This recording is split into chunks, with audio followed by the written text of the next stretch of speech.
with composition, there's this one trick that I've developed which works for me. I think a lot of people do this. Since schools, we have been doing this. You read the question first, you read the options first. I have done it. I have done Everybody's it. guilty of doing this. Everybody's guilty of doing this, I guess. And it works. Let's ask Google for it. Yeah. Can you suggest us some? Okay, I'll try that only. Suggest a high level vocab word for my CDS 2 2024 exam. Hi Samiksha, how are you? I'm great. How are you? I am fantastic, but I really need your help. Actually, more than me, my students need your actual help. GK का हम बहुत अच्छे से कर रहे हैं, but we are stuck with English. And we found you getting 80 plus marks in English, है ना? Your recommendation things are also involved ऐसे ऐसे करके, तो मुझे लगा कि यार ठीक है, अब एक कॉन्वर्जेशन हो जाते हैं. लास्ट टाइम बचा है and English can only save us. GK और मैथ से बहुत ज्यादा उम्मीद नहीं रखी जा सकती. द मच स्कोरिंग पार्ट हमारा इंग्लिश ही रह जाता है. Right. How to go about it? So considering कि जितना टाइम अभी बचा है उसमें one of the major factors that I would like to suggest or that I practice personally is going about with mocks.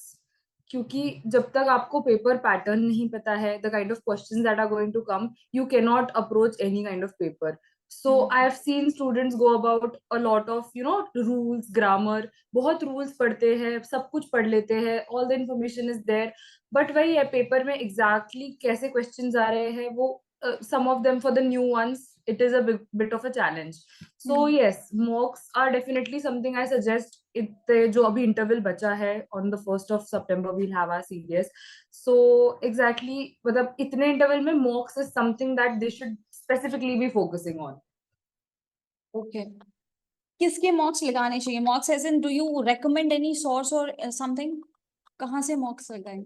Yes, मतलब in terms of ऐसे free mocks भी बहुत सारे हैं. There are a lot of platforms that you go about with the free mocks. PYQs आते हैं, PYQs से जो inspired mocks है वो ले सकते हैं. Certain एक दो points होते हैं, एक दो चीजें होती है जो अचानक CDS UPSC सरप्राइज कर देता है कि हाँ this is something new. तो उन चीजों के लिए definitely you have to have other levels of practice. But जो basic चीजें हैं जो आती ही है, composition, prepositions, vocab, उसके mocks you can there are a lot of apps जो specifically mocks है. For me like textbook and all are there. तो फिर उस पे there's a number of mocks. तो when I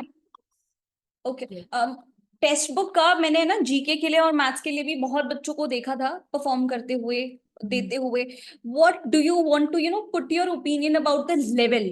उसका एक्चुअल लेवल ज्यादा होता है, कम होता है? द रियल लेवल सिमुलेशन उसका कैसा रहता है? तो सिमिलर टू द लेवल्स उसमें भी वी डोंट हैव वन और टू मॉक्स. उसमें इतने सारे मॉक्स हैं and according to mocks levels बने हुए हैं. So if you want to begin with a beginners level mock, then you can definitely try. But उनके intermediate level के भी है mocks. तो आप कौन सा mock देते हो उस पर depend करता है what kind of a level that mock has. So try to go for the intermediate ones. Try to go for the higher level mocks जिसके cut off कम होते हैं. So according to the people who have attempted those mocks, वो level of cut off change होता है. So if you go for a mock which has less cut off, that means that mock is pretty difficult. So that is how you go about it. इसीलिए मतलब एक दो मॉक्स देके तुम exam जा रहे हो तो मतलब there's no point, right? You have to give more mocks थोड़े intervals पे so that you realize कि तुम grow भी कर रहे हो या you're just going down, you're going up. What parts are you improving on? That is also very important. Okay. And what if I give the mock and I receive 50-60 marks? Even I've seen candidates scoring 40. Then अभी मैं क्या करना? मुझे what should I do right now? So one of the basic things of giving mock is not for your ऐसे self satisfaction कि मैंने mock दे दिया अब हो गया. One, अगर तुम 2 घंटे का इंग्लिश का मॉक दे रहे हो उसके बाद I think 1-2 hours should also go into analyzing that mock. अगर मेरे को 40 मिल रहे हैं, अगर मुझे 50 मार्क्स मिल रहे हैं तो I should see what are the areas of improvement. And one good thing with text book is that it shows you your weak chapters, your strong chapters, your average chapters, right? So there are certain aspects in this जो repetition से आपके fix हो सकते हैं English में. So in English there is no scope of mistake in the ordering of sentences. there's no scope of mistakes in the composition. But when you attempt mocks, you realize कि वहाँ 4-5 questions अपने आप ही गलत हो रहे हैं. Maybe because थोड़ा सा reading में you are, मतलब when you're reading, you're interpreting it as something else, and options काफी similar भी हो सकते हैं, तो you think कि हाँ ये भी आंसर हो सकता है, ये भी आंसर हो सकता है. तो once you practice these mocks continuously, एक मॉक में 50 आया, एक मॉक में, तो नेक्स्ट मॉक में there should be a direct improvement. तो you should always focus कि तुम्हारा मॉक में weak chapters कौन से है.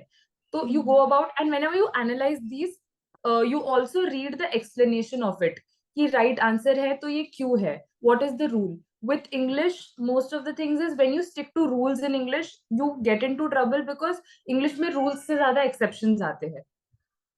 That's the thing of the language कि उसमें exceptions इतने ज्यादा है that if you try to stick by the rules, you might go wrong in a lot of other questions.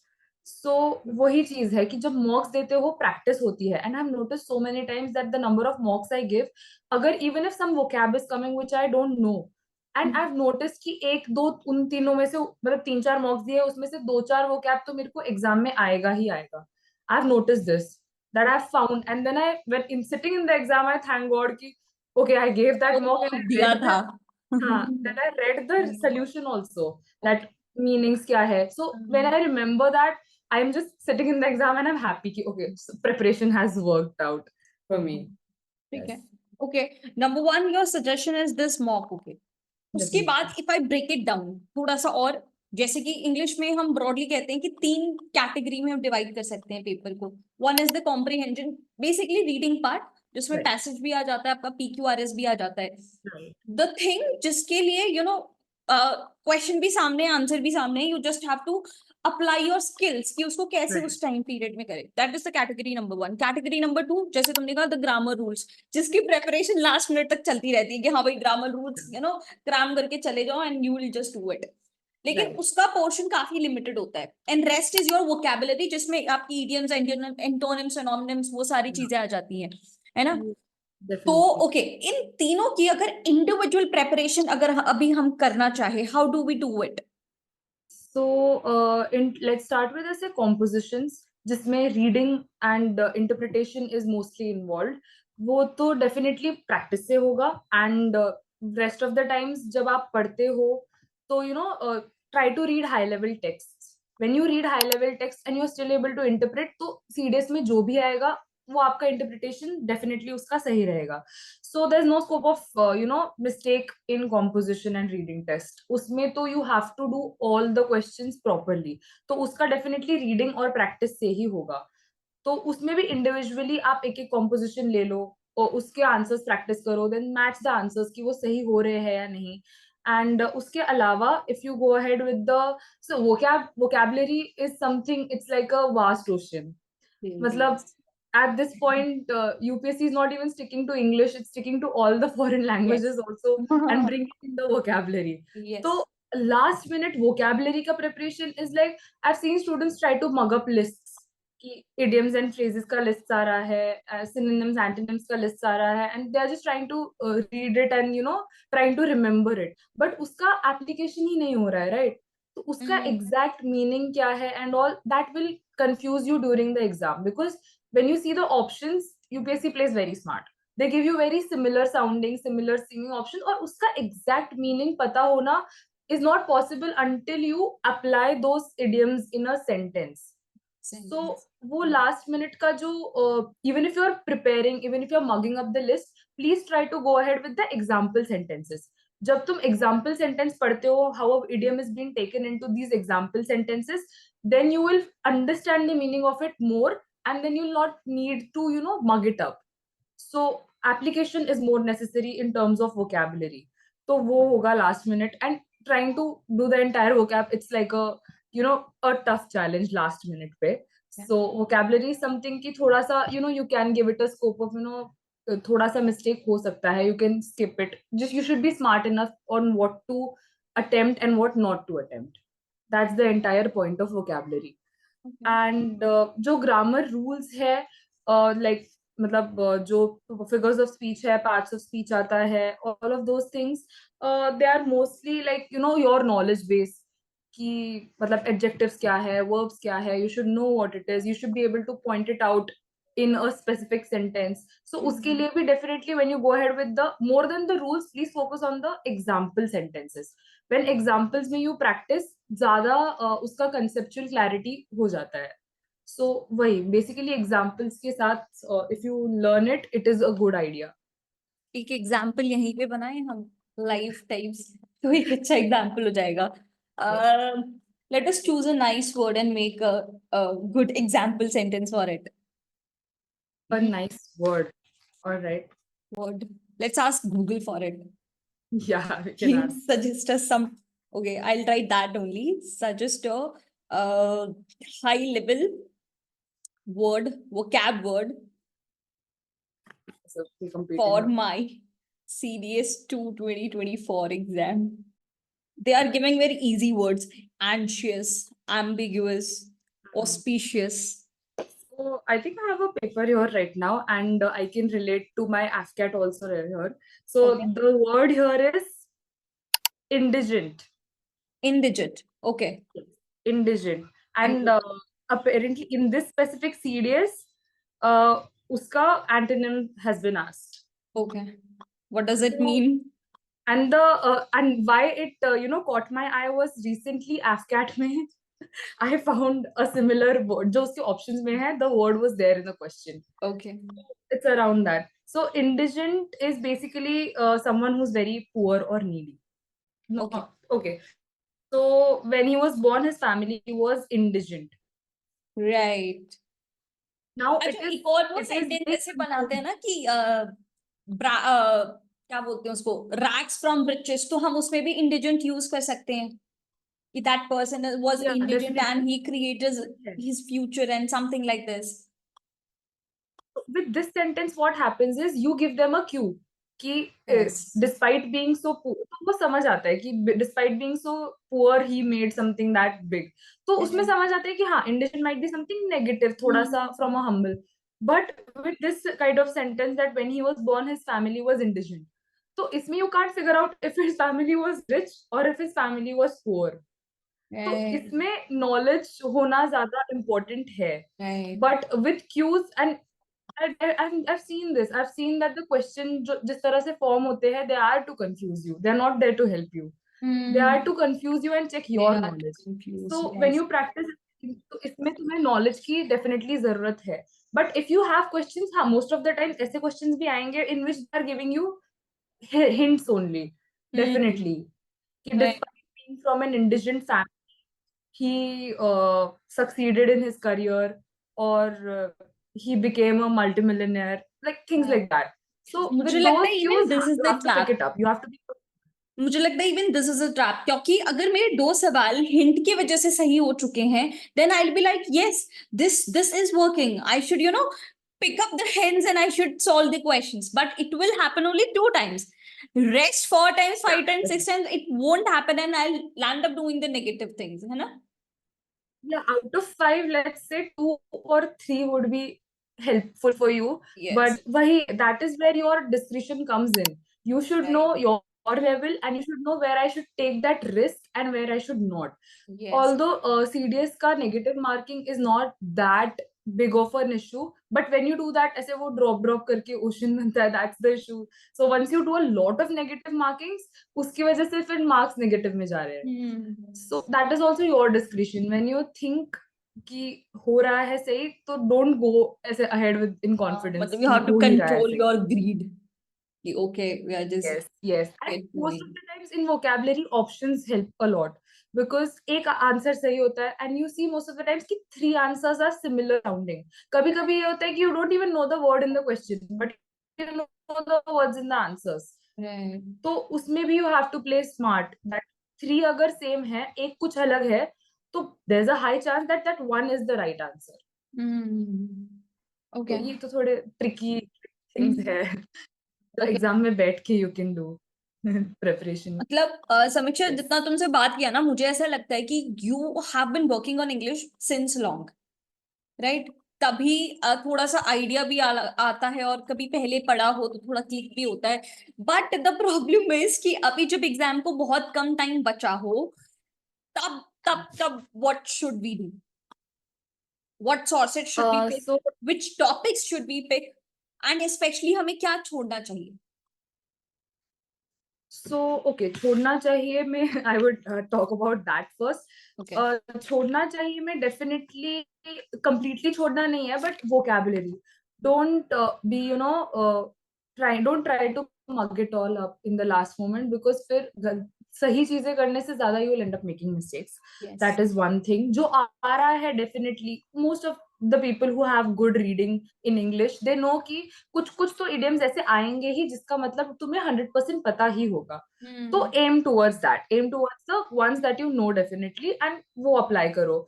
Then certain things जो definitely you have to prepare as such is figures of speech, parts of speech. जो वो होते हैं वो definitely आते हैं. You can't it's a written, मतलब पूरा तुम्हारे पास सोर्स है. डिटर्मिनर्स का मतलब क्या है, एडजेक्टिव्स क्या होते हैं, प्रेपोजिशंस क्या होते हैं, कंजंक्शंस क्या होते हैं. तुम्हें बस उसके बारे में एक एक लाइन पढ़ के जाना है. So that is definitely a preparation which you have to do. उसमें भी there I don't find a source of don't make a mistake there. उसमें जितने questions आए हैं you attempt it all, because तुम्हें बस पढ़ना है कि क्या होते हैं adjectives, how are they used in a sentence, and it is barely a 1 hour thing. 1 hour में you will be done with all of it, and उसका practice later on is a next level thing. फिर बिल्कुल नहीं छोड़ना है, उसमें compositions आते हैं, PQRS sentences आते हैं, and with these it is more about your mental stamina. तो इसका जो अप्रोच है, I will tell about it, how to go ahead with the approach of the entire paper, क्योंकि वो ज्यादा इंपॉर्टेंट है. प्रिपरेशन तुम कितना भी कर दो, इन द मेन एग्जाम तुम क्या करते हो, that is also important.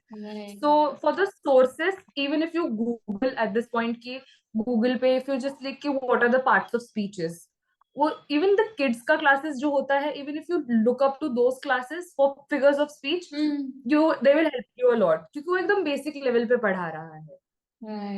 So that is like one source of parts of speech and all. Ordering of sentences and compositions में तो practice ही लगेगा. Practice and matching with the right questions and answers.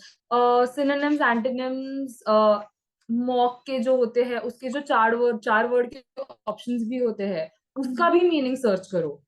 Have a dictionary, Google it. That's up to you. Whatever is convenient for you. Google पे you'll get more example sentences. So I rather suggest. अभी आजकल dictionary also is like a far-fetched concept. वो भी vocab में आ रहा है कि dictionary का मतलब. Yeah, because students don't really stick to a dictionary. But yes, Google is a good option. उस पे example sentences भी आएंगे. So that is the thing, that a source for vocabulary. Definitely. Okay. Vocabulary and idioms and phrases, definitely. Okay, ठीक है. Yes. मेरा एक और suggestion ये रहेगा ना सबको कि Yes. आजकल एआई का जमाना आ गया है, तो AI could help you a lot. Not ChatGPT as such, क्योंकि चैट जीपीटी का जो फ्री वर्जन है that is not linked with the internet, तो उसका अपडेशन इज नॉट डन. जहां तक वो अपडेटेड है तभी तक है, and serious level has changed a lot. तो अगर यू यूज जेमिनाई, क्योंकि जेमिनाई का थोड़ा सा है ना इंटरनेट एक्सेस है उसके पास, it is updated till this time. तो वहां से अगर हम प्रैक्टिस अगर करते हैं कि ओके सीरियस लेवल ये क्वेश्चंस मुझे दो, ये एक्सप्लेनेशन दो, क्योंकि इट इज समथिंग कि तुम उसे बार बार बैकफायर कर सकते हो, पूछ सकते हो कि why this is wrong, why this is right. And मतलब इसका यूजेज आई थिंक कि लास्ट मिनट पे बहुत ज्यादा काम का आ सकता है. Even you can do this thing कि कुछ क्वेश्चन है ना, अगर इफ यू आर फीलिंग कि Gemini is not able to produce that level of questions, तो यू गिव 5 to 6 क्वेश्चंस उसको दो एंड देन टेल कि make this level of questions. इस लेवल का तुम अगर मुझे प्रोड्यूस करके दे रहे हो क्वेश्चंस, तो उससे best I guess free of cost कुछ भी अवेलेबल नहीं हो सकता है ना. That is what I also think, और मैंने भी पिछले कुछ टाइम से आई हैव बीन यूजिंग, तो it is of quite help, है ना. Yeah, definitely. मतलब the AIs that you have, and there are multiple AIs out there in the market. The ones who are ऐसे एकदम tech savvy, these people have great immense amount of knowledge about which AI is good, which AI is not, which AI is good in this specific field, which AI. So that is something that आपका personal approach है. Everything will be spoon fed to you. Then तो yes. There's no point, right? आप serious दे रहे हो, you want to join the defense forces. So things have to come out of your goodwill also, like initiative this is also true. So वो है. Even I tend to so this WhatsApp पे जो Meta है, I just sit, if I'm just sitting, I'm chilling, and I'm just texting Meta. वो उधर भी if I can, because WhatsApp is like a daily go-to.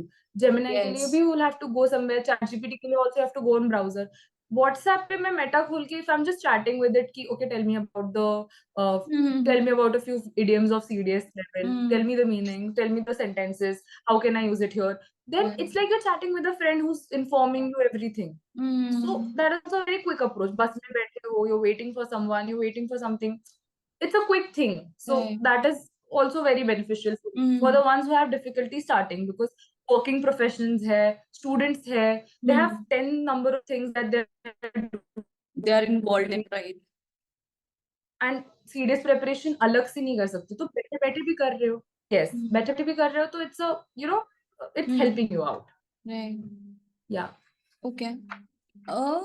एक और चीज है कि आई गेस जो ग्रामर वाला पोर्शन भी है ना, उसमें I guess tenses and prepositions is something जो कि स्पॉटिंग एरर में भी बहुत ज्यादा आ रहा है, फिल इन द ब्लैंक्स में भी बहुत ज्यादा आ रहा है, और क्लोज कंपोजिशन में भी you'll find it कि किसी में एस लगा हुआ है, Right. ई एस लगा हुआ है, ईडी लगा हुआ है.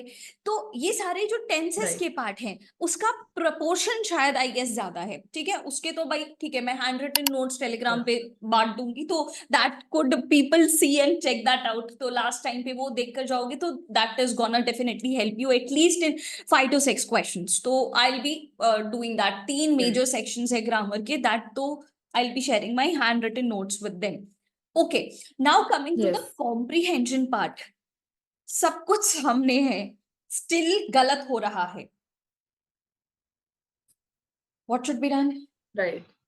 So those, for composition and let's say PQRS sentences, one thing is that they are lengthy. Yes. So a lot of kids are just scared कि लंबा है, time ले रहा है, it is taking a lot of time, but you also see that they are, free के marks for you, कि वो तुम्हें यूपीएससी ने ऐसे आके दे दिया है कि हाँ ले लो, score a lot. तो उसका the approach has to change. People leave it because even I had this tendency कि अगर PQRS का कोई sentence कर रही हूँ, मैं 4 बार पढ़ रही हूँ, अगर मुझे लग रहा है कि सही नहीं हो रहा है, तो I'll be like, okay, I'll come back to it later. But when I come back to it later, what happens is पहली चीज flow break हो जाता है. The flow breaks. And when I come back to it, I have to register the entire thing over and over again. कि उसका मतलब समझो, उसके last word, first words को relate करके देखो. So it takes up more time that way. So when you go in your exam, the first fresh mind से जो तुम जाते हो सुबह, the first thing I do, the things that I've changed. So the first thing I do now is composition definitely and the PQRS sentences. And मतलब according to your levels, according to my levels, you should be able to divide your time. अगर मैं decide करती हूँ कि पहले 30 minutes में मेरा composition and PQRS अच्छे से हो जाना चाहिए complete, and with certain PQRSs you will have a मतलब ऑर्डरिंग ऑफ सेंटेंसेस में you will have issues कि ये भी सही लग रहा है, वो भी सही लग रहा है, तो then you have to put it options wise, जो ऑप्शंस में दिया है क्या ये सही है, क्या ये नहीं है सही. तो you it might require a lot of time, but वही है कि 20 क्वेश्चंस आपके 100% सही है. And when it comes to vocab, it is like GK. Vocabulary का कैसे जीके जैसा है, एक बार तुम पढ़ो, तुम्हें 100% पता है, या तो तुम्हें आता है या तो तुम्हें नहीं आता. So there is no point pondering over it कि ठीक है 10 बार तुम कि हाँ अब देखूंगी 4 बार तो शायद आ जाएगा. मतलब it's one click thing कि ओके या तो आता है या तो नहीं आता. कि तुम्हें आता है नहीं. डेफिनेटली. तो उसमें 5 सेंट अगर 10 क्वेश्चंस है, तो वोकैब के 10 क्वेश्चंस में आपको 5 मिनट भी नहीं लगेंगे आंसर निकालने में. So these are the things that will save time and you can do it end में. इसमें दिमाग नहीं लगाना है, इसमें सिर्फ मेमोरी रिगेन करना है. But go with a fresh mind. When you go with a fresh mind, start with compositions. Victor, tell me one thing. Proper order. How should I attempt the paper? मतलब कभी-कभी I have done this thing कि मैं paper है ना पलट के नहीं देखती. I'm like कि यार मुझे कोई ऐसा क्वेश्चन ना दिख जाए जो मुझे ना आता हो, या जो टॉपिक मैंने छोड़ दिया हो, तो it hampers my mind a lot कि shit यार वो पढ़ लिया होता, shit यार वो पढ़ लिया होता, तो it ruins my complete paper. So मेरा क्या पर्सनल अप्रोच रहा है कि चाहे इंग्लिश का पेपर हो चाहे जीके का पेपर है, जो क्वेश्चन नंबर 1 है वहीं से स्टार्ट करो एंड स्टार्ट गोइंग बाय. जो क्वेश्चन में डाउट है, रिस्क है, जो भी है, जस्ट एनसर्कल इट ताकि I can get back. but I do not see whole paper at once. I just start doing it. But जब मैंने 1 से 2 CDS दिए ना, तो मुझे ऐसा लगा कि नो, जीके के लिए शायद ये अप्रोच ठीक है, क्योंकि जीके में टाइम बचता है बहुत ज्यादा, 1 घंटा तो बचता ही है ना, बट इंग्लिश में टाइम नहीं बचता है. And what I figured out is कि हम बहुत, एज यू सेड, कि वो कैब में हम बहुत ज्यादा सोचने लगते हैं कि यार कहीं तो देखा था, कहीं तो पढ़ा था, कुछ तो था, केवल फालतू वाला टाइम उसमें. और जब कॉम्प्रिहेंशन तक मैं पहुंचती हूँ, एक तो मेरा दिमाग बहुत थक जाता है. रीजन बहुत सारे हो सकते हैं इसके. एक तो मुझे आदत नहीं है 2 घंटे इंग्लिश पढ़ने की ऑल टुगेदर, वो भी इतने लेवल पे, इस रेट पे. Number one thing is that. दूसरा रीजन ये होता है कि पहला पेपर 9 बजे से वो शुरू हो जाता है, and my centre has always been a different city. तो वहां तक रात को ट्रैवल करके पहुंचना, एंड ऑफ कोर्स पढ़ाई में ना अच्छे से खाना पीना करना, मैंने पानी पीना भी भूल गई हूँ, बॉटल भी भूल चुकी हूँ. तो ये सारा जो मेस एक साथ होता है ना, वो लास्ट में कॉम्प्रिहेंशन पे निकलता है. And I ended up doing real that thing in comprehension. I तो can relate. yes, tell me the order you recommend. तो सिमिलरली मेरा भी वैसे ही था कि जो फर्स्ट क्वेश्चन आएगा शुरू कर दो. पेपर मतलब जो है सेम ही तो है, like that was my approach initially, but you have to fix your mistakes and you have to Yes. come. So person to person this approach might differ, but for me jitna I have noticed, mental stamina is very important when you are solving your passages and when you are solving your ordering of sentences. So once you go in with your fresh mind, शुरू ही composition से करो. आई am not saying कि check करो कि कैसे questions आए, मैं बस ऊपर का टाइटल देखती हूँ. I change the moment I see passages, I am like हाँ यहाँ से स्टार्ट करना है. So that is how you go about कि पैसेज से एंड ऑर्डरिंग ऑफ सेंटेंसेस से डेफिनेटली स्टार्ट करो. And in your mind also keep a limit कि 30 मिनट्स है, अगर 40 मिनट्स हो रहे हैं तो 40 मिनट्स तक I will keep doing this. Ordering of sentences as in the both, जो एक सेंटेंस है एंड मतलब reading comprehension, basically reading part of that, PQRS, passage, ये सारा every reading part definitely, because otherwise तो बाकी के क्वेश्चंस है जो 5-10 मिनट में हो जाते हैं. So go start with your passages, unseen passages and your ordering of sentences. After that I would say that you can बीच में as a break you can go ahead with the vocab, because sometimes elimination option अगर तुम्हें use करना है तो थोड़ा दिमाग वहां भी लग जाएगा, antonyms, synonyms and idioms में, idioms and phrases में. So you can go ahead with the vocabulary part. Then you can go ahead with the matching lists, जो new UPSC ने निकाला है, where you match what's the meaning of all this. तो उसमें भी elimination will help. So थोड़ा दिमाग वहाँ भी लगेगा, तो go ahead with that. Then you go to your spotting errors. तो उसमें मतलब आ जाओ spotting error, because spotting error में people used to tend to lose a lot of time.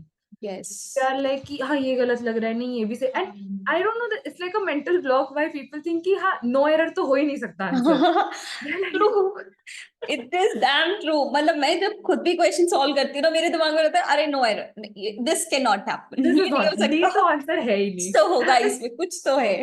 या एंड फिर आ जाता है there are some sentences which are correct. Yes, but वही है कि इंग्लिश फिर वो तुम्हारा लिंगुअल फ्लुएंसी की बात है. More than rules it's about the lingual fluency also, कि ठीक है क्योंकि एक्सेप्शंस इंग्लिश में इतने हैं ना, I can not focus enough on the exceptions part in English. बहुत exceptions होते हैं, more than the rules exceptions है. So वही है, English is the funny language वाला पूरा हिसाब आ जाता है वापस in the thing. So that is there. फिर उसके बाद you do prepositions, determiners, commonly used word है, उसके जो spellings है, spellings तो definitely वो double L double S देख के ही people are like okay ये भी लग रहा है, ये भी लग रहा है. तो वो टाइम कंज्यूमिंग चीजें हैं कि जहाँ पे तुम ओवरथिंक करोगे तो उसको एंड में छोड़ो. तो once you leave it in the end, ज्यादा कंफ्यूज होने का भी चांस नहीं है तुम्हारे पास, बिकॉज OMR शीट भी भरनी है. तो प्लीज फोकस ऑन दैट. ये नहीं कि पेपर क्वेश्चन में सॉल्व करते जाओ, एफकैट थोड़ी है कि क्लिक कर दिया हो गया. OMR शीट को भी फिल करने के लिए, एंड स्ट्रेस में मैंने बहुत बार नोटिस किया है कि एंड तक आके ऊपर नीचे हो रहा है, the bubbles are getting. Even उसमें पता है इतना फोकस है वो करना, क्योंकि OMR शीट मैन्युअली चेक नहीं हो रहा, दैट इज ऑटोमेटेड. तो तुम थोड़ा सा भी कम सर्कल कर रहे हो या ज्यादा सर्कल कर रहे हो, दैट इज ऑल्सो प्रॉब्लम. वो अगर मतलब मशीन कर रहा है, वो डिटेक्ट ना करे तो व्हाट. तो what do you do actually, कि OMR को साथ साथ में फिल करना या at the end? So for me, जब मैंने बोला कि start with composition and PQRS, when I'm done with composition and PQRS मैं उसके मार्क कर देती हूँ, because I know कि मैं इसकी तरफ वापस नहीं आऊंगी. Okay. आई नो कि अब मैंने अपना दिमाग यूज कर लिया है, now I have to keep the reading part ahead Okay. Side. So मैं मतलब you आई solve नो. category wise कि एक category हो गई then fill it up. Yes Okay, definitely. तो ऐसे थोड़ा ब्रेक भी हो जाता है दिमाग का, एनर्जी Yeah. लेवल्स का फ्लक्चुएशन भी एक वेव अच्छे से बनी रहती है. You do not overuse it or you do not underuse it. Yes. So Okay. by the end of the day, तो हाँ, as soon as you're done with composition and मतलब ऐसे सोचो कि एक पेपर दे दिया है मैंने, मैं उसको छोड़ ही देती हूँ उसके बाद. And I don't keep it for next time because flow break होता है. Reading में flow break करना is not a very good idea because तुम सोचोगे बाद में करूंगी and it will not happen. It will not turn out like that. So keep be in the flow. अगर तुम उस flow में हो, तुम्हें चीजें पढ़ रहे हो तो तुम उस composition में हो, तुम उस passage में हो. So please solve it then and there. Try to do it mostly. तो एक बार वो कर दिया तो it's like a big burden off your chest कि हो चुका है. So start with that. And वही है कि if you are skipping, please ये तो स्पेशल मेंशन है कि अगर तुम कोई क्वेश्चन स्किप कर रहे हो, प्लीज उस पे जाके बबल मत करना. एंड देन पूरा It happens. It happens. Of the thing पूरा टॉपिक पेपर ही चला गलत हो जाता जाता है. है फिर. एग्जैक्टली. तो Right. सही भी कर रहे हो तो सिली मिस्टेक्स की वजह से don't lose out on the marks, या फिर पूरा पेपर ही क्लियर नहीं होगा ना, because English Yes. Is like the heart and soul of CDS. Yes. ये हो एक चुका है बार मेरे पहले सीरीज में. This thing has happened but by god's grace मुझे 2 क्वेश्चन बाद समझ आ गया था कि ये कुछ तो गलत हुआ है. गलत देयर हो इज रहा है. समथिंग कि यार मैंने बीच में क्वेश्चन छोड़े थे, वो दिख क्यों नहीं रहे ओएमआर में छूटे हुए. तो हाउ इज या दिस हैपनिंग.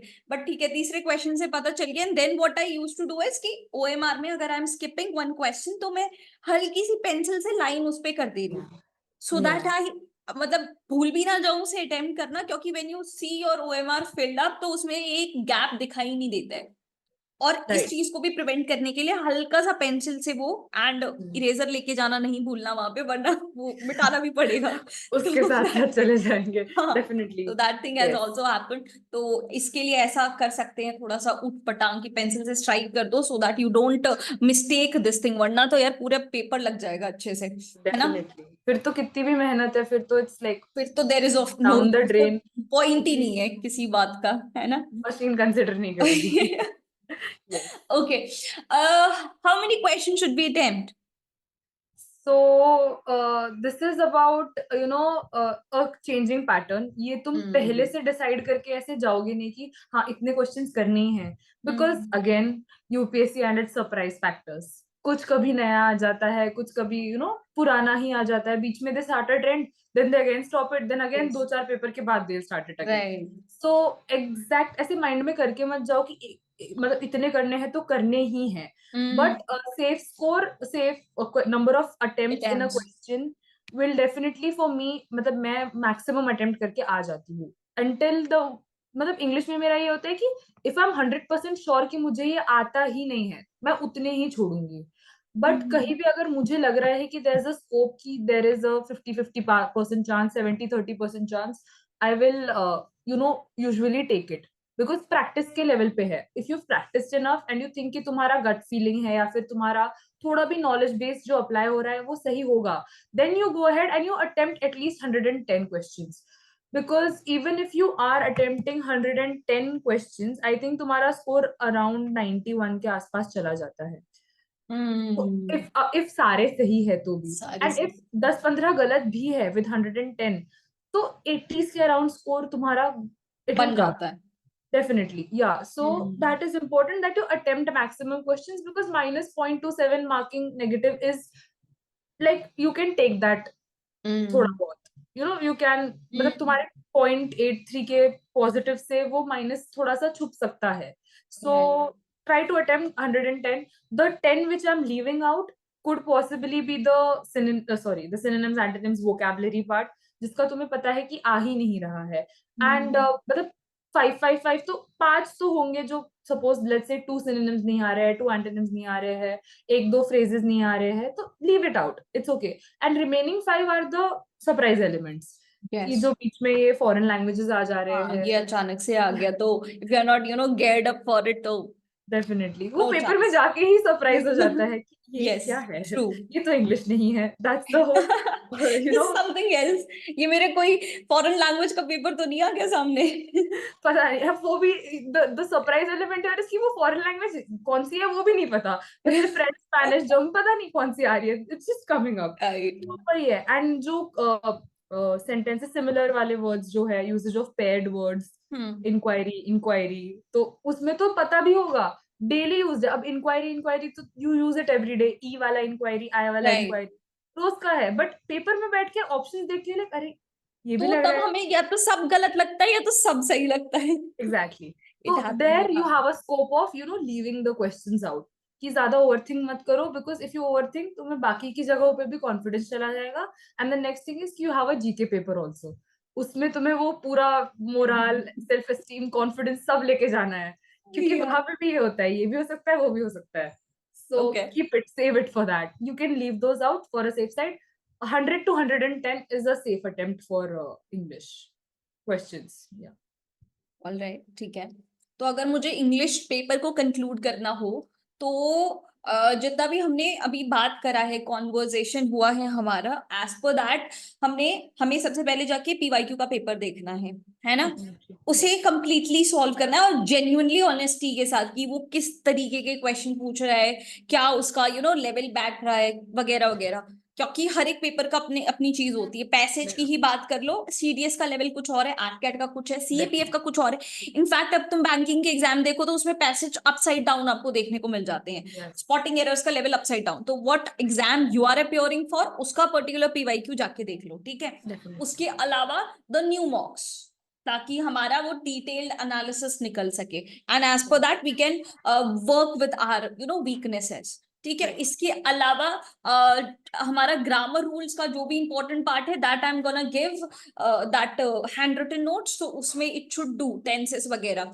उसके भी अलावा we should develop the reading practice 1 hour daily, क्योंकि एग्जाम में जाके अगर मेंटल स्टैमिना, क्योंकि ऐसा होता है ना कि पहली बार मैं इंग्लिश पढ़ रही हूँ तो मुझे 10 मिनट में एक पेज समझ में आ रहा है कि मैंने पढ़ा, एंड आई एम लाइक कि क्या बात हुई इसमें, what, then I am reading it again. Yeah. फिर मुझे धीरे धीरे बैठ रहा है दिमाग में, अच्छा इस बारे में बात हो रही है, because English is not our first language. हम इंग्लिश में बात नहीं करते हैं जनरली, हमें इतना समझ नहीं आता इंग्लिश। Right. तो मतलब एक सेंटेंस को मैं 2 बार पढ़ रही हूँ तब जाके मुझे रियल मीनिंग समझ आ रहा है कि this story is revolving around this particular theme. Right. तो अब मुझे पूरा पैसेज कंप्लीट करने में अगर 15 मिनट लग रहे हैं, तो maybe if I practice it 5 continuous days straight, तो maybe I land up की डूइंग, I do it in 10 minutes, 7 minutes और सो। तो Right. टाइम का ही खेल होता है इंग्लिश में, तो if you have time you can Definitely. Score more, Of but it course. Is not the same with GK part. Right. Definitely. GK is a completely, another ocean. Yes. Like दो अलग oceans है, that तो specific ocean only कितना बड़ा है, you have to do everything. And GK मतलब more than the approach also, it is more about your background preparation, कि तुम अभी क्या कर रहे हो in the, so GK is definitely completely a new glow. तो वही है, इस बार जैसे इंग्लिश को सरप्राइज किया है, जीके में भी there are surprises there UPSC के लेवल। आर, सच में। तो I don't वही agree है। with your point कि बैकग्राउंड मैटर करता है। आई फील कि बैकग्राउंड का ना बहुत कम रोल है उसमें, because I have particularly, I am PCMB in 11th and 12th, I have done pharmacy. तो Okay. बेसिकली अगर देखे तो मेरा science should be the favourite thing in it, but it is not, it is not. More than science I like the non science Yeah. Subjects more, and may be मतलब science में of course I score, but ठीक है, मुझे मजा ज्यादा non science subjects में आता है, बिकॉज उसके बाद मेरा पॉइंट ऑफ फोकस और preparation style more towards non science subjects approach रही है। But ठीक है। Right. तो जो Yes. बैकग्राउंड प्रिपरेशन, मतलब the preparation that goes on in the background rather than the paper में, so that is one. Even with composition, there's this one trick that I've developed which works for me. I think a lot of people do this since ठीक है। schools, we have been doing this. You read the question first, you read the options first. I have done it. I have done Everybody is it. guilty of doing this, everybody is guilty of doing this, I guess. Yes. And it works, it honestly works. It does. मतलब मुझे लगता था कि this is the cheating thing which I am only doing, और मैं ही इतनी होशियार हूँ जो मुझे ये आइडिया है। मतलब पहले ऑनेस्टली मैं पैसेज पढ़ने की कोशिश करती हूँ, एंड 2 to 3 लाइंस, फिर मुझे ऐसा लगता है कि यार मुझे लगता है कि इसमें टाइम वेस्ट हो रहा है, तो मुझे पहले क्वेश्चंस पढ़ने चाहिए, फिर क्वेश्चन से रिलेटेड कुछ ऐसा पैराग्राफ होगा ना, वहां पे मैं अल्ट्रा फोकस से पढ़ूंगी, तो I can save some You're minutes. fine. हाँ, और Yes, I have and also this done it. definitely works. I have figured it out कि यही काम करता है ज्यादातर. मतलब पेपर में तुम थोड़ी you're not there to educate yourself. You're there to find the right answer, right? Right. So going about with this approach is also a very big plus point. Doable कि thing, yeah, yes. क्वेश्चन पढ़ो, answers पढ़ो, फिर वो जिस part of the passage में है उधर ज्यादा फोकस करके पढ़ो. Right. Okay, I have done it and I know this works. This works. Yeah, Feels like definitely. cheating, but this works. Definitely. ठीक है, तो ऐसे करके 80, मतलब why I'm asking you these questions ना, क्योंकि जनरली लोग इंग्लिश में अच्छा स्कोर करते हैं और जीके में थोड़ा सा एवरेज 25-30 उतना स्कोर करते हैं, है ना. Definitely. बट मेरा थोड़ा उल्टा रहा है, जितने लोगों को इंग्लिश में आ जाते थे मेरे उतने इंग्लिश में नहीं आते थे, मुझे उससे 5 मार्क्स कम आते हैं. But I compensate that thing with GK. GK part मेरा has been little stronger version as compare to English. तो मेरा वैसे करके ओटीए का कट ऑफ निकल जाता है.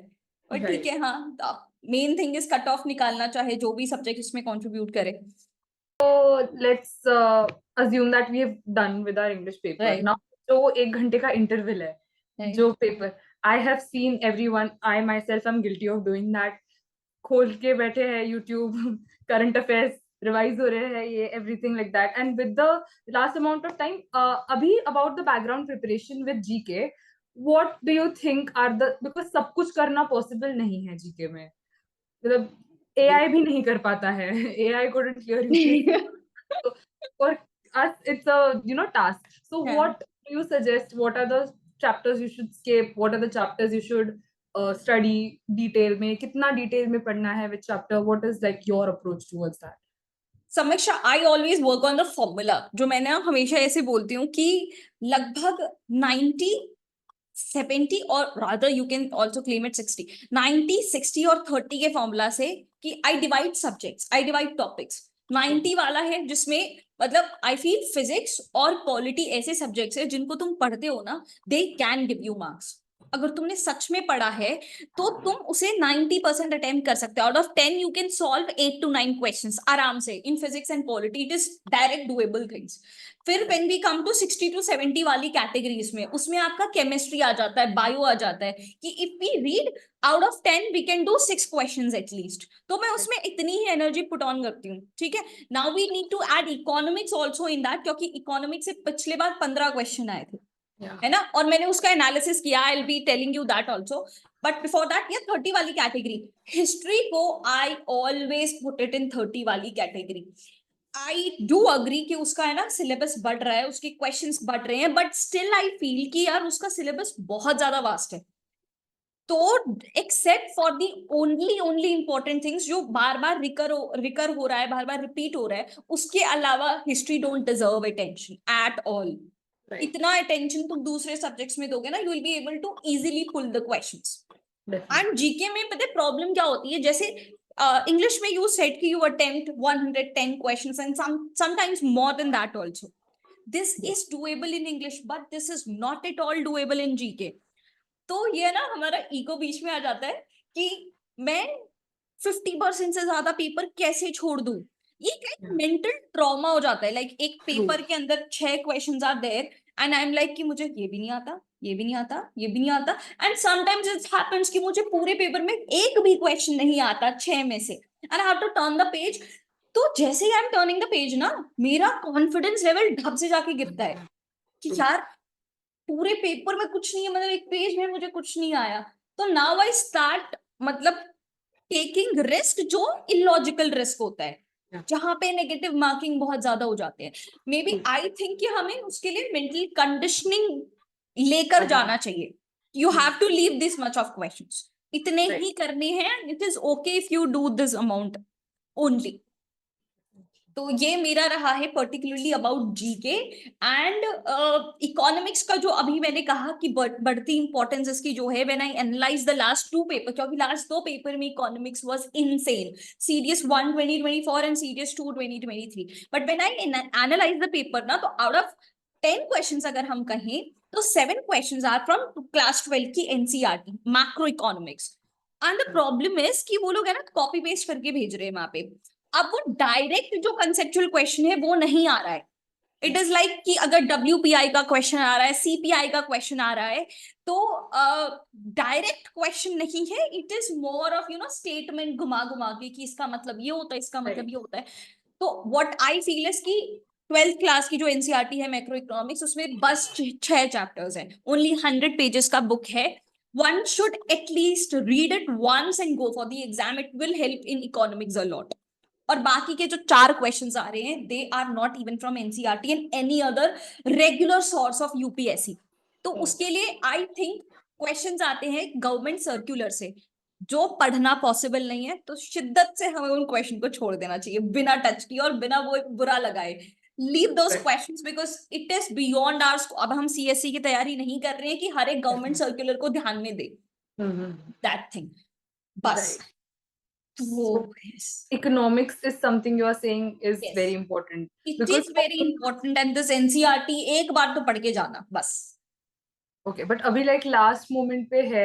So for people, some people, I like including myself, I have completely skipped economics most of the times because Okay. maybe my interest is not there. Maybe meko I find it a bit difficult with finance and all. Okay. But there are people like that. I'm a more Right. humanities. Even I don't. I'm one among them. Yeah. Yes. So last moment जो है like you're telling कि go ahead with the NCERTs, but वही है कि 12th की direct economics की NCERT पढ़ना for people like me जिनके basics might not be that strong in economics. So what do you suggest for that? Should we skip to some other subject or like is it a necessity कि economics या फिर some certain subjects पढ़ना ही है? Then I recommend you my notes. Not Sure. not promoting anything, but No, no. honestly मैं बताती हूँ why I said that, not actually jokingly, but मुझे ऐसा लगता है ना कि पहले जैसा सीडीएस का पेपर आता था ना, तब ये बिल्कुल जेन्युइन तरीका था कि तुम कभी कोई सब्जेक्ट छोड़ देते हो और दूसरे सब्जेक्ट में कॉम्पनसेट कर देते हो। ये पहले तक इवन कह सकते हो सीडीएस 1 2023 तक ये चीज सही थी, but for this exam it is not. Why? Because तुम देखोगे पहले 2022 क्वेश्चंस पॉलिटी से आते थे and people were scoring very good in that, 80-90% accuracy रहती थी। बट अब उन्होंने पॉलिटी के क्वेश्चन डाउन टू 10 कर दिए हैं। इस बार का सीएपीएफ का पेपर देखें तो इट वाज बिल्कुल negligible amount of polity is being asked. मैं तो इवन फिजिक्स नहीं पूछा था सीडीएस 1 में, हार्डली अ क्वेश्चन और टू। राइट। तो जो अभी मैंने चीज बोली कि 90% भरोसा लेके चल रही थी पॉलिटी एंड फिजिक्स, वही सब्जेक्ट गायब कर दिए सीडीएस ने। मतलब और क्या किया? तुम टफ कर सकते हो, इजी कर सकते हो, बट अगर तुम गायब ही कर दो तो व्हाट? तो अगर मैंने हिस्ट्री और इको कंप्लीटली छोड़ दिया है और इन दोनों के भरे जाऊं तो मेरा पेपर डूबने वाला है ना? तो what is my take on that is कि तुम कोई सब्जेक्ट को छोड़ के ना जाओ, बेयर मिनिमम 30% तो हर जगह करके जाओ, ताकि out of 10 you should be able to attempt 2 to 3 question from each subject at least। ठीक है, एटलीस्ट उतना करो। मतलब जो मैंने नोट्स बनाए हुए ना उसमें इको और हिस्ट्री पढ़ के जाओगे, यस आउट ऑफ 10 तुमसे 3 से 4 क्वेश्चन तो हो ही जाने वाले। तो ये मतलब ये जो अनप्रिडिक्टेबिलिटी ऑफ पेपर है, तो हम किसी भी सब्जेक्ट पे भरोसा नहीं कर सकते। इट माइट हैपन कि साइंस के 30 क्वेश्चंस पे जो हम भरोसा रख के चल रहे थे कि साइंस और करंट अफेयर्स करेंगे तो पेपर निकल जाएगा, बट अगर साइंस ही रिड्यूस टू 20% 30% कर देंगे ये लोग, तो हमारा पेपर तो चला जाएगा। तो yes, do not leave any subject untouched. Basic जैसे हिस्ट्री भी अगर मैं कह रही हूँ कि history is very vast and it does not deserve attention, still go with the chronology, क्योंकि क्रोनोलॉजी का अगर देखोगे तो एक दो सब्जेक्ट तो मतलब एक दो क्वेश्चन तो कर ही लोगे out of 10। And I think even when you mentioned current affairs, I think उसमें भी economics related current affairs are yes, तो बेस क्लियर नहीं है तो वो भी ऑटोमेटिकली नहीं हो पाएगा। राइट नहीं हो रहा है। तो वही है, तो किसी एक के भरोसे बेसिकली नहीं जा सकते डेफिनेटली।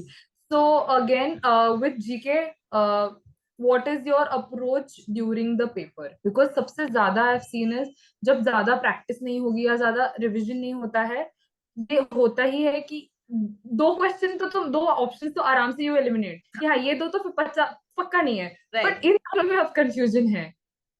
कि ये दोनों दोनों में से कोई भी एक हो सकता है. So do you think that is more about your confidence during the exam, और डू यू थिंक कि may be you know but panic कर गए हो because of may be English खराब गया है, या कंफ्यूज फिर हो गया, right right right. What is your approach towards in the paper, क्या करना होता है? देखो, इन द पेपर जो हमारा मेंटल स्टेटस होता है ना, वो बहुत ज्यादा लिंक्ड होता है कि what I have done outside the paper.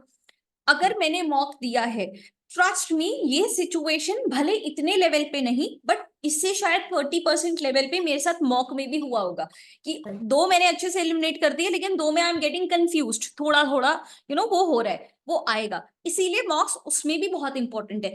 मैं ऑनेस्टली बताऊं, मैंने इंग्लिश में भी ये कर रखा है मतलब again it feels like cheating, कि स्पॉटिंग एरर में जब मैंने I analyse my previous year का परफॉर्मेंस एंड मॉक्स, एक पर्टिकुलर कैटेगरी का क्वेश्चन होता है, शायद वो प्रपोजिशन हो सकता है, वो शायद ये ना एडवर्ब हो सकता है, वो क्वेश्चन 100% मेरा हमेशा गलत होता है। जो मुझे लगता है ये होगा वो मैं टिक करती हूँ, और मुझे क्वेश्चन अब है ना 5 पेपर सॉल्व करने के बाद ये मन में आ जाता है कि अभी मैं ये टिक करूंगी, मुझे ये सही लगता है, लेकिन ये गलत निकलेगा because I have analyse the paper also, ये राइट. गलत निकलेगा, और अभी जो मुझे गलत लग रहा है वही सही आंसर होगा।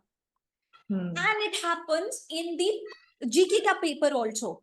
इसके लिए व्हाट इज इंपॉर्टेंट है कि ये सारा आप सिमुलेशन आप एग्जाम से पहले करके जाओ, कि साइंस में मैं यहाँ पे अटक जा रही हूँ, डायरेक्ट फॉर्मूला आ रहा है तो मैं I am able to solve, but indirect पूछ रहा है तो I am not able to solve.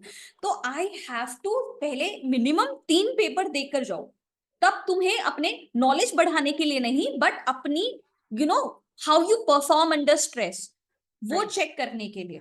It will happen कि ये सार तो मुझे उसको डील भी करना आना चाहिए कि ओके, जब ये दो चीज ऐसे हो रही है, मुझे अपना दिमाग कैसे चलाना है, इसका वे फॉरवर्ड क्या है, ये मुझे तभी पता चलेगा when I am analysing the mock. Right.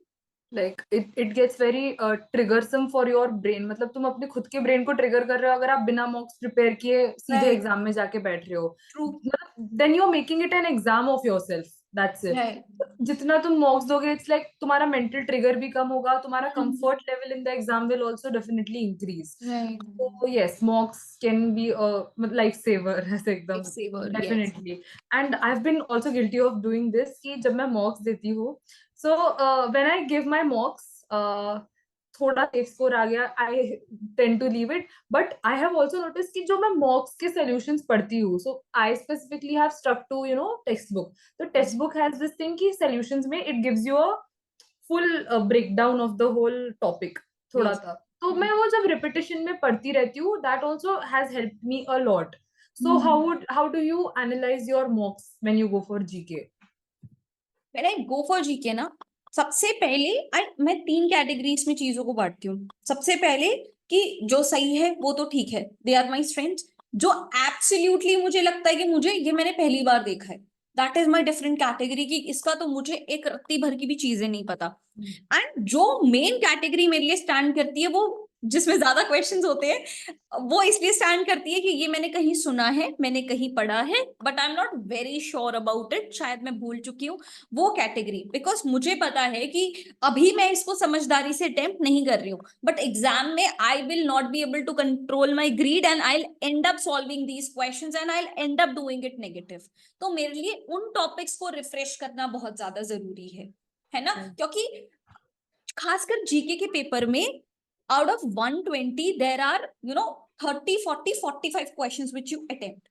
तो हर एक क्वेश्चन की जो वैल्यू, मतलब जो क्वेश्चन मैंने सुना है ना, उसकी वैल्यू बढ़ जाती है। तो मुझे उसे छोड़ने का मन नहीं करता कि यार मुश्किल से तो एक क्वेश्चन मुझे आता है, समझ मतलब पढ़ा हुआ है, तो मैं I don't want to leave this question, ये वाली फीलिंग आने लगती है, पॉजिटिवनेस आने लगती है फॉर दैट पर्टिकुलर वो। I can not be this monkey, यार मैंने पार्लियामेंट पढ़ा था, how can I leave this question, अभी इसका आंसर हो नहीं पा रहा, मैंने पढ़ा तो था, I just can not leave that question, अब मैं कैसे भी करके उसको अटेम्प्ट करूंगी, and there are high chances कि I end up doing it negative. तो मेरे लिए वो कैटेगरी का रिविजन करना बहुत जरूरी है, ताकि मैं नेगेटिव ना करूं। पॉजिटिव तो अलग बात है, बट नेगेटिव नहीं होना चाहिए, that is my personal thing. And what is like a safe number of questions that has to go in for GK? I do not believe in this concept 10 days prior to exam. Why? क्योंकि ये question है ना, अभी जैसे CAPF के paper में भी लोग मुझसे पूछ के गए थे कि कितना करना चाहिए, एंड पेपर 1 वाज इनसेन, बहुत ही अलग था, एंड क्वेश्चंस वर वो नॉट सो, मतलब वो जो हेरिडिटी कैरी करता है पेपर, कन्वेंशनल टाइप्स वो नहीं थे, कर रहा था, बिल्कुल ही अलग आ सरप्राइज चुका था, या है ना। तो एज अ स्टूडेंट अगर मैं पेपर देने जा रही हूँ and I am in the perception कि अगर चलो 70 क्वेश्चन मुझे करने ही है, if this target is in my brain ना, what if I am not able to do a question more than 50, मुझे तब ग्लोबल स्टेटस नहीं पता कि यार पेपर टफ है, ये मेरे दिमाग में नहीं आएगा, मुझे यही, मैं खुद ही अंदर कॉन्फिडेंट फील करूंगी कि यार शायद मेरी प्रेपरेशन ठीक नहीं है, मैंने ही रिवीजन नहीं करा, मेरा ये जब मैं पेपर से बाहर आऊंगी, मैं दूसरे 2-4 बच्चों से मैं सुनूंगी ना, तब मुझे पता चलेगा कि पेपर का लेवल हाई है और इसमें कट ऑफ ड्रॉप होने वाला है, बट एग्जाम में I will not be able to digest and accept this thing up. तो 50 is good score according to this paper, मतलब जिस लेवल का पेपर आया 50 attempts is for example is okay. अब तो मेरे दिमाग में परसेप्शन है, मैम ने तो 70 बोला है तो आई हैव टू डू 70। तो अगर मैं एग्जाम क्लियर भी कर लेती, फिर भी मैंने 20 क्वेश्चंस में कुछ नेगेटिव अटेम्प्ट करके मैंने अपना पेपर खराब कर दिया होगा। सो ये बहुत ज्यादा एग्जाम के लेवल पे डिपेंड कर जाता है कि पेपर बहुत टफ आ गया है तो you will not be able to attempt and you should not attempt, और इजी आया है तो यू कैन यार आराम से गो अहेड।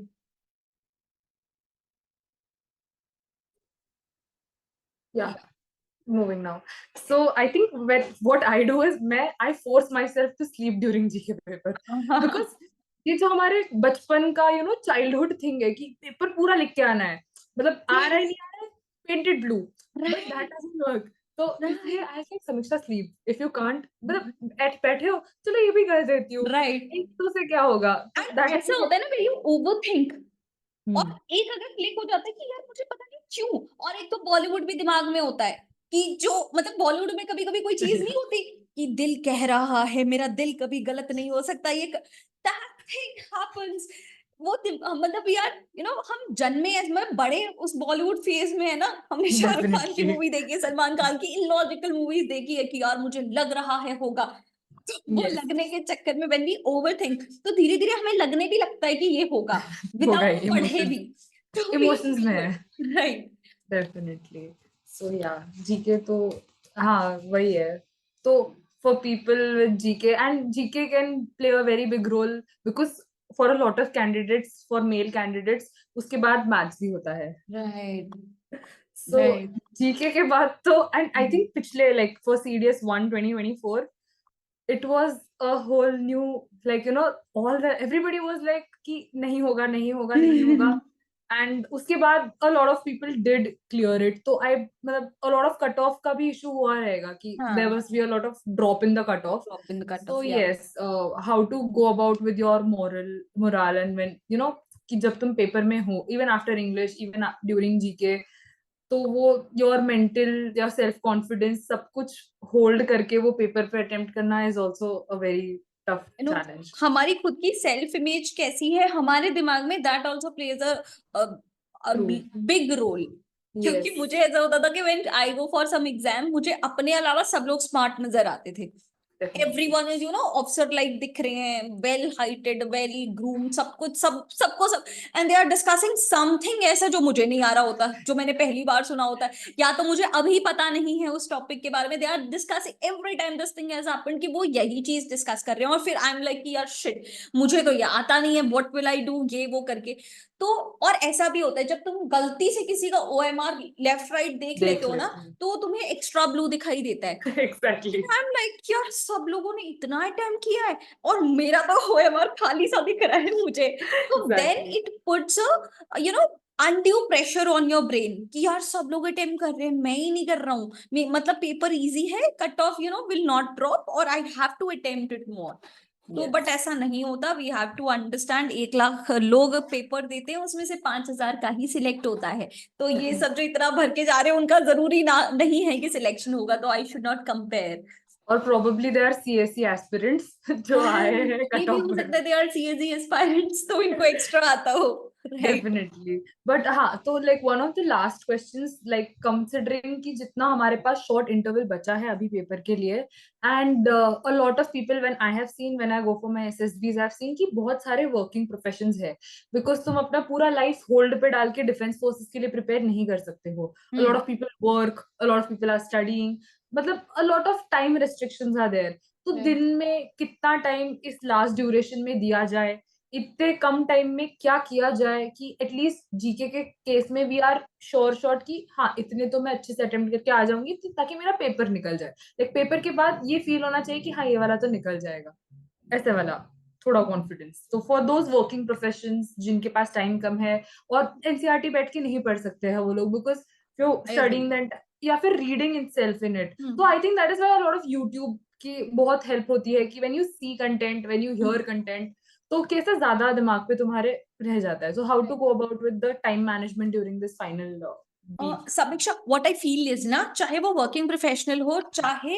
जो regular full time exam preparation वाले लोग हो, हम सब लोग क्या चीज सफर कर रहे हैं कि वी डोंट एक्टिवली स्टडी।